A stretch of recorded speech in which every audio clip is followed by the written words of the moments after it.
This is called The Agreement. It is going to be in the next collection of stories. Where is my daughter? Why is she there? What crucial error did I make? Was there more than one? Why have I assigned myself a task that is beyond my abilities? Having assigned myself a task that is beyond my abilities, why do I then pursue it with all the enthusiasm of one who believes himself capable of completing the task? Having assigned myself a task which is beyond my abilities, why do I then do that which is most certain to preclude my completing the task? To ensure failure? To excuse failure? Ordinary fear of failure? When I characterize the task as beyond my abilities, do I secretly believe that it is within my powers?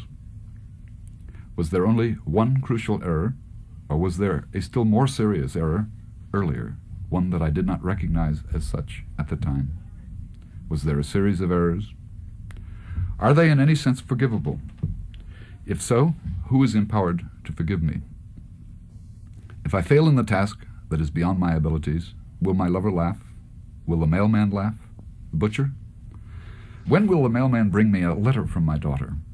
Why do I think my daughter might be dead or injured when I know that she is almost certainly well and happy? If I fail in the task that is beyond my abilities, will my daughter's mother laugh?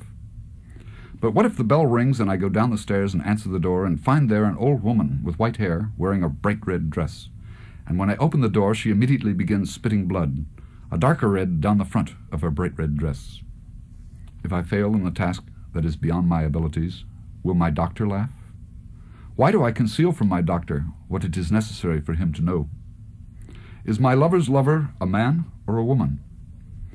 Will my father and mother laugh? Are they already laughing, secretly, behind their hands?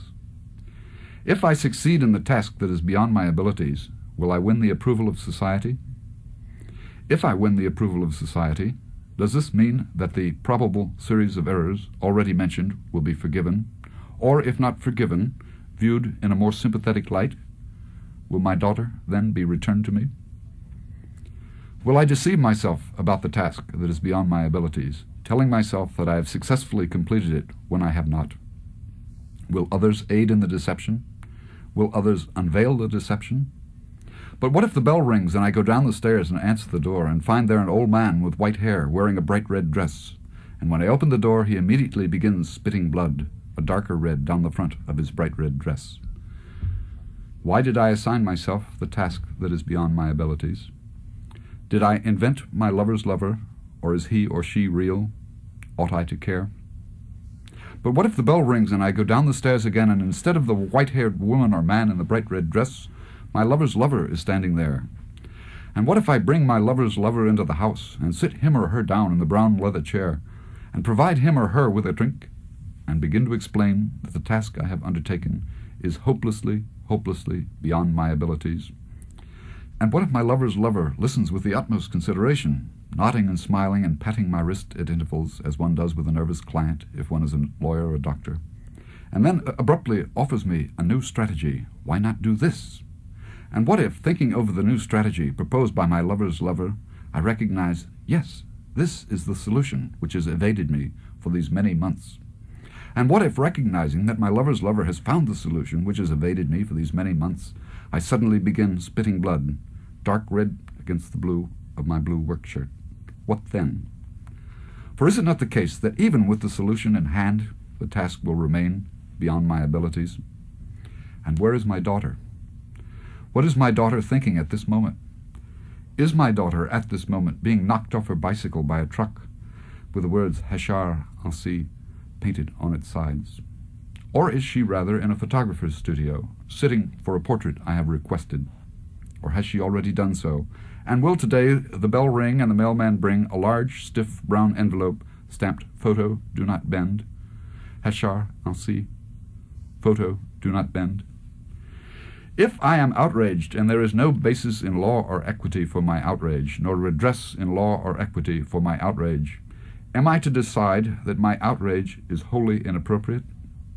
If I observe myself carefully, using the techniques of introspection most favored by society, and decide after such observation that my outrage is not wholly inappropriate, but perhaps partially appropriate, What can I do with my partially appropriate outrage? What is there to do with it but deliver it to my lover or my lover's lover, or to the task which is beyond my abilities, or to embrace instead the proposition that, after all, things are not so bad, which is not true?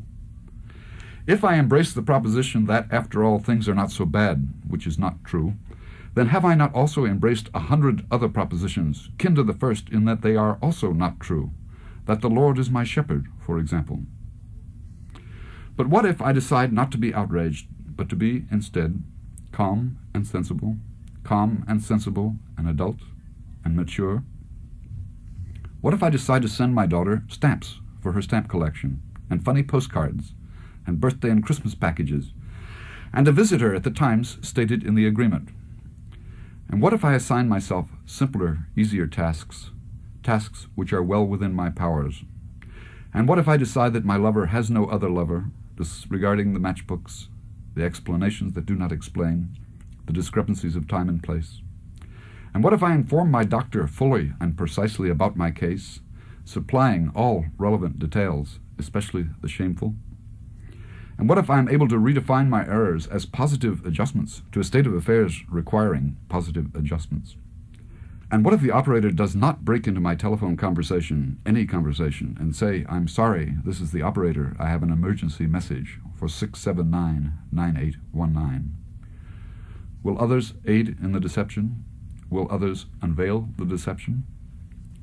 12th, except for the obligations, promises, and agreements herein set forth, and to be performed by the husband and wife respectively, and for rights, obligations, and causes of action arising out of or under this agreement, all of which are expressly reserved, the husband and wife each hereby for himself or herself, and for his or her legal representatives, forever releases and discharges the other, and the heirs and legal representatives of the other, from any and all debts, sums of money, accounts, contracts, claims, cause or causes of action, suits, dues, reckoning, bills, specialties, covenants, controversies, agreements, promises, variances, trespasses, damages, judgments, extents, executions, and demands, whatsoever, in law or in equity, which he or she had, has, or hereafter can, shall, or may have, by reason of any matter, from the beginning of the world to the execution of this agreement.